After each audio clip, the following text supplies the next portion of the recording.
आपके सामने पूरा घटनाक्रम है, आप पूरा सिरे से झुठला दे रही हैं। नहीं चाहते कि हमारे यहाँ दलित की लड़की आ जाए।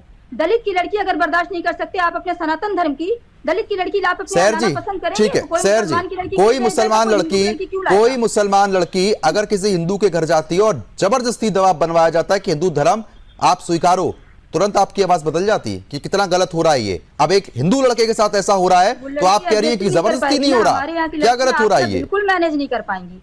आप बस ये बताइए पीड़ित, चलिए मेरा सवाल नहीं है, खाना आपके साथ एडजस्ट नहीं कर पाएंगे, मेरा सवाल नहीं है, मेरा सवाल बस पीड़ित के पिता का सवाल है। मोहब्बत की बात अलग है, प्यार मोहब्बत कोई किसी से कर ले उसके साथ एडजस्ट कर सकता है, लेकिन जबरदस्ती वाली बात हमारी लड़कियां नहीं जा सकती। वो आपके पीड़ित के पिता का सवाल है, पीड़ित के पिता का सवाल है, आपने सुना लेकिन उसमें आपने जवाब नहीं दिया कि अगर प्यार था तो प्यार से रखती, हम तो स्वीकार कर लेते जो भी होता देखा जाता, लेकिन खतरा क्यों कराया, इस्लाम क्यों कबूल करवाया? जानते नहीं थे दुनिया क्या होती है, उनको मुसलमान नाम भी नहीं पता, हिंदू मुसलमान भी नहीं पता था, तो घर में अपने सोच समझ के लड़की लाते ना, चाहे लड़की की उम्र क्या दिख रही है खुद ही। लड़की लाने की बात ही नहीं है यहाँ पे गिरोह जो चल रहा है ना कि मुसलमानों की आबादी बढ़ानी है, हिंदुओं को कन्वर्जन कराना है, तो कैसे काम चलेगा? अपहरण करके ले जाते तब तो बात अपहरण की नहीं है। आप सैर जी बस एक सवाल का जवाब दे दीजिए, प्यार था ठीक है, वो उसको ले गई। अरे आप सुनिए तो सही, आप सुनिए ना, आप सुनिए ना, 17 साल का लड़का था, 24-25 साल का लड़का नहीं था। क्या जबरदस्ती? आप सुनिए सैर जी, हनी ट्रैप है क्या?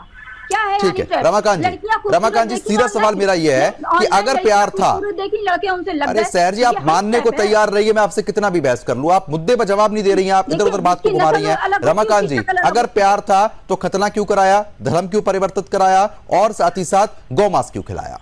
ये तो क्राइम हम कह रहे हैं, इस चीज को तो हम मान रहे हैं, खतना कराना इनका गलत काम था, ये बिल्कुल नहीं कराना चाहिए। अब इन लोगों को पता था कि ये अगर सनातन धर्म से हिंदू धर्म से है, गौमांस अगर कोई नहीं खाता तो किसी को जबरदस्ती क्यों खिलाया जाए, ये सारी चीजें हम ये नहीं कह रहे कि आप गलत हैं, आपका लड़का गलत है, क्राइम उसके साथ हुआ है, उसके साथ मारपीट करी, गौमांस खिलाया, खतना कराया, ये सारी चीजें गलत है, उनको सजा दे दीजिए, इस बात की सजा। लेकिन आप ये इल्जाम लगाते हैं कि हमारी लड़कियां आपके लड़कों को जबरन फंसा रही है, तो ये फिर क्या हो रहा है? तो फिर ये हो क्या रहा है?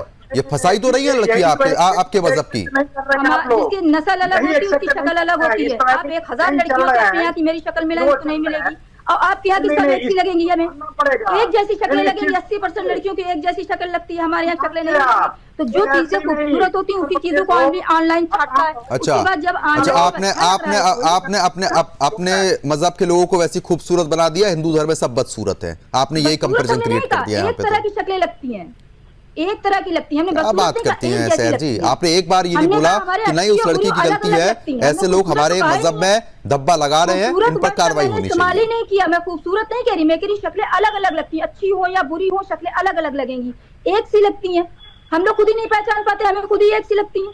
आप खुद बताइए, हमें खुद एक सा लगे लगता है, कभी एक सा आदमी एक जैसा लगता है, मेकअप की वजह से एक सा लगता है, छोटी सी बिंदी सिंदूर लिपस्टिक वो एक सा लगने लगता है, कॉमन लगने लगता है। हम लोग की शक्लें अच्छी हो बुरी हो, बदसूरत हो, काली हो, खराब हो, लेकिन हमें एक सी लगती है, अलग अलग।